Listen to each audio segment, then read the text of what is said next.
Today I'm making a cherry swirl coffee cake. This month we're heading back to 1986 to try out this coffee cake recipe from a Bisquick ad. I've never actually had Bisquick before, so why wait another day? Let's get the Bisquick off the shelf and help ourselves to something good. Cherry swirl coffee cake. To prepare this recipe you'll need 4 cups of Bisquick baking mix, ½ cup sugar, 1/4 cup margarine or butter melted, ½ cup milk, 1 teaspoon vanilla, 1 teaspoon almond extract, 3 eggs, 1 21-ounce can of cherry, apricot, or blueberry pie filling, 1 cup of powdered sugar, 1 to 2 tablespoons of milk. Okay, enough talk. We're about to make cherry swirl coffee cake. Start by adding your Bisquick to a large bowl and adding sugar, melted butter, milk, vanilla extract, almond extract, and the eggs. The recipe says to beat vigorously for 30 seconds. It doesn't look like that's going to happen. Let's clean this off and switch to a spoon. Much better. Now we'll mix that up real well. I'm not sure if I've messed this up, but it's very thick and dry. Hopefully this is how it's meant to be. Now let's grease a jelly roll pan and scoop 2/3 of the batter into it.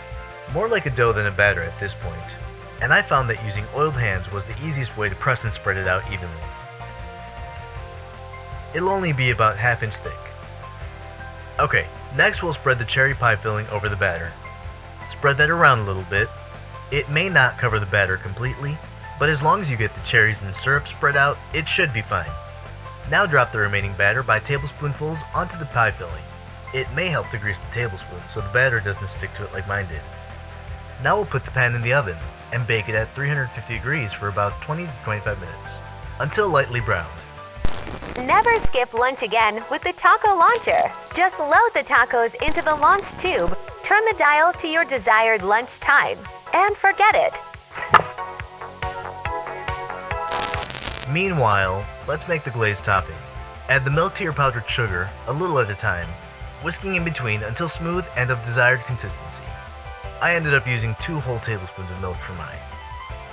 And 25 minutes later, we remove the cake from the oven. Drizzle with glaze while the cake is still warm. This can be served warm or cool, but I let mine cool completely. And there you have it, cherry swirl coffee cake. Soft and ready for a cup of coffee, made with Bisquick. Deliciously soft and chewy and full of flavor. This quick cake is a great complement to a morning cup of coffee. Try the recipe seen today on your own, and let me know what you thought. Share a picture on Instagram and tag me at Maikoh with 4 H's. If you enjoyed this video or interesting vintage recipes, don't forget to give it a thumbs up and check out my vintage recipes playlist. I upload a vintage recipe every month. And if you'd like to watch another video, you can click that card over on the right. I hope you enjoyed the video. If you did, please consider subscribing. I would love to have you around. Thank you so much for watching, and I hope to see you all next time.